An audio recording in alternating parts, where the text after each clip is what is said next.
इंसान नूं अपनी औकात वेखनी होवे ते कदी कदी कब्रिस्तान दा चक्कर ला लेना चाहिदा। अज मैं अपने पिंड दे कब्रिस्तान दे विच मौजूद हाँ ते अज दी मेरी नज़म दा उनवान है मौत। तो जितने भी दोस्त मेरी वीडियो वेख रहे हैं उन्होंने वास्ते शर्त यह है कि अखी बंद करके वीडियो सुननी। तो इन्हां शेरां दे विच जिहड़ी मैं मंजर कशी कर रहा उस मंजर कशी दे विच खुद नूं डबो के सुनना तवज्जो दे नाल। शेर अर्ज़ है कि अखी नूट ते बंद कर सावां तैनू तेरी मौत विखावां। अखी नूट ते बंद कर सावां तैनू तेरी मौत विखावां। वैन मैयत ते होंदे पे हन लगदे गल लग रोंदे पे हन।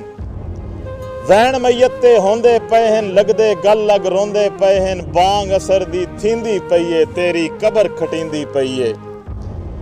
बांग असर दी थींदी पई है तेरी कबर खटींदी पई है। हुण मैयत नूं गुसल दिवाउन गुसल दिवा के कफन पवाउन। ला इलाहा दा विरदा ला के टुर पे लोग जनाजा चा के। ला इलाहा दा विरदा ला के टुर पे लोग जनाजा चा के।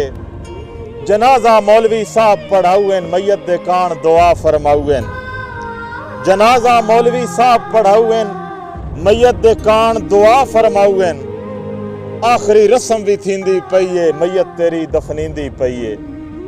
आखिरी रस्म भी थींदी पई है मैयत तेरी दफनींदी पई है। मैयत तेरी दफना छोड़ी है उत्ते मिट्टी पा छोड़ी है। सुनने वाले अगली गल सुननी के अखी खोल ते होश जरा कर। अखी खोल ते होश जरा कर जीना है रब दा शुक्र अदा कर। दुनिया दे कम छोड़ के सारे जट एक सोच ले कबर दे बारे। के ताई सामान साम के रखना है आखिर जायका मौत दा चखना है। जिंदा तो मरहूम हो वंजना है कबर भी ना मालूम हो वंजना है। खुद नू महक नमाजी कर ले ठो ठो रब नू राजी कर ले। खुद नू महक नमाजी कर ले ठो ठो रब नू राजी कर ले। इस तो पहल के देर हो जावे बुत मिट्टी दा ढेर हो जावे। इस तो पहल के देर हो जावे बुत मिट्टी दा ढेर हो जावे।